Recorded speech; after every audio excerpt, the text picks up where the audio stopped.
5 simple ways you can improve your dog's recall. If your dog only comes back when there's nothing going on, that's not recall. If your dog comes to you in the lounge but doesn't come to you when they're out at the park, that's not recall. If you're standing there calling them over and over again, but they're just standing there staring at you, continuing what they're doing, that's not recall. This is where a lot of owners get stuck. They think recall means the dog knows the word. It doesn't. A dog recognizing the sound and a dog actually responding when it matters are two completely different things. So if your dog is blowing you off outside, if they're more interested in birds, smells, and other dogs, people, or literally anything else bar you, this video is for you. I'm going to break down 5 simple steps to improve your dog's recall. Point 1, stop repeating yourself. This is the first and honestly one of the biggest mistakes owners make. They say, come, come, come, come. The dog hears the command multiple times but learns very quickly that they don't have to listen the first time, or the second time, or maybe even the third time. That's exactly what repeated commands teach. They teach your dog the word is optional unless you sound serious enough. And then people turn around and say their dog is stubborn. Your dog has just learnt a pattern of responding. If you say the command once but then repeat it another 4 times, you're just teaching your dog to wait it out. So the first thing you need to do if you want to improve your dog's recall is clear up your communication. Say it once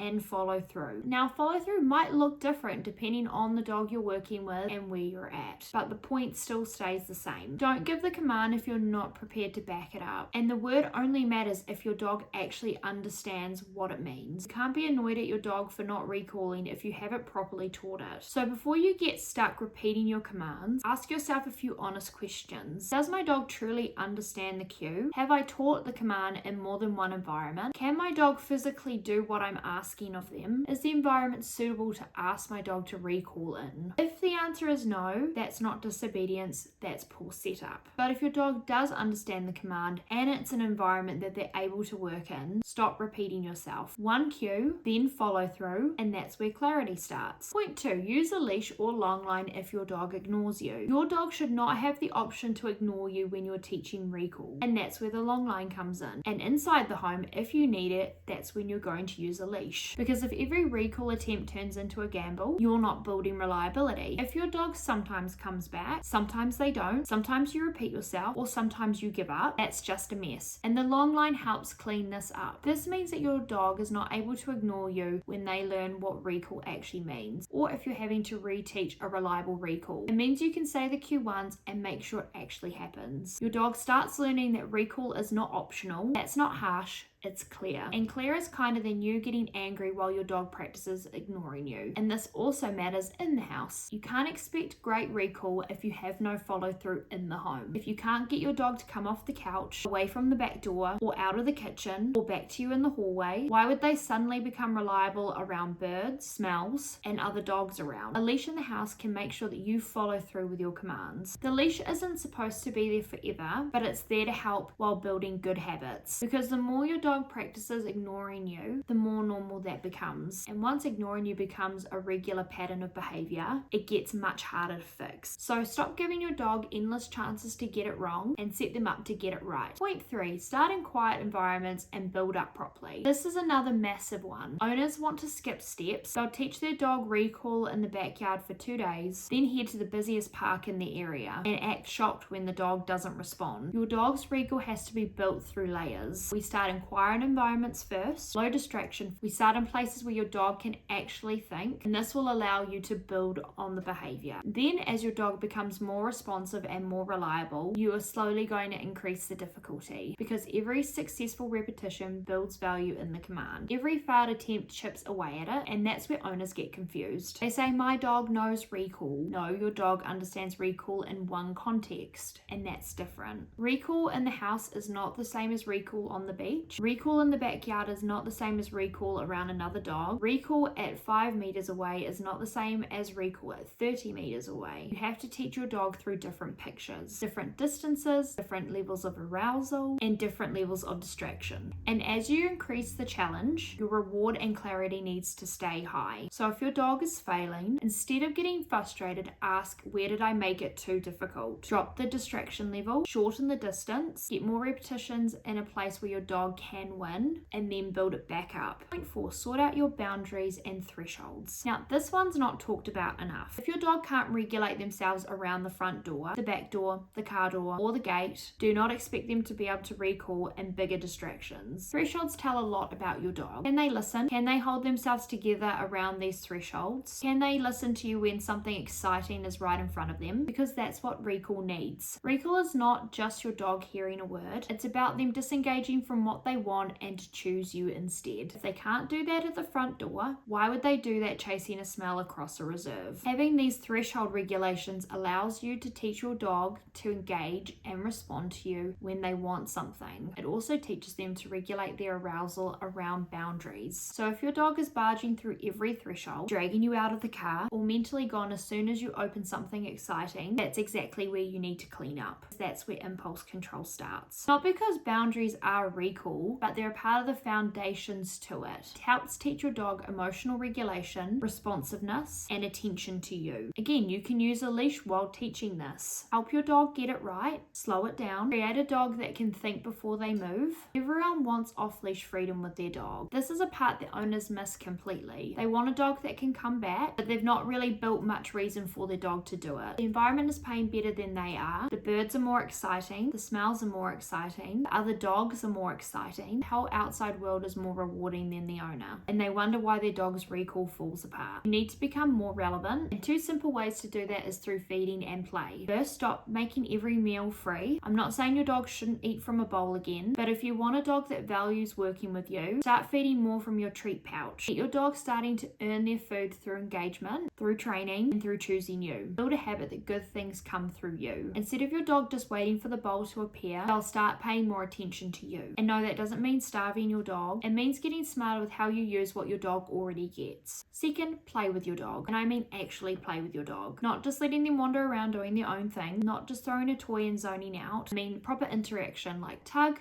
movement, engagement, and energy. Switching on with you, because for a lot of dogs, especially more high drivey dogs, your relationship's not just built there standing, holding a treat and hoping for the best. It's built through doing things together. And this is massive for recall, because recall is not just a command issue, it's also a relationship issue. If your dog feels more connected to the environment than to you, you'll always feel like your recall is a fight. But if you start feeding through work, building play, and making yourself a part of the reward system, your dog will start checking in more. And that's when recall starts to become more like teamwork. So if I had to boil all of this down, recall is not about finding one clever trick. It's about being less sloppy, stop repeating yourself, use the long lines your dog can't rehearse ignoring you, go back to environments your dog can actually handle, sort your thresholds and everyday boundaries out, and build more value in you through play, rewards, and engagement. And that's the foundation. And doing those 5 things can make a massive difference. Now, if your dog has serious recall issues, if they're blowing you off around dogs, wildlife, people, or big environment distractions, or your dog is reactive and you feel like everything goes out the window the second they get outside, this is a great place to start. But sometimes you need more than YouTube videos. Sometimes you need someone to help you actually build it up step by step, to help clean up the holes and turn it into something reliable enough that you can actually enjoy off-leash freedom with your dog instead of just hoping for it. So if that's you, get in touch. And if this video's helped, drop a comment below on which part of these points you need the most help with. Also, subscribe to my channel for more dog training content that actually helps your relationship with your dog.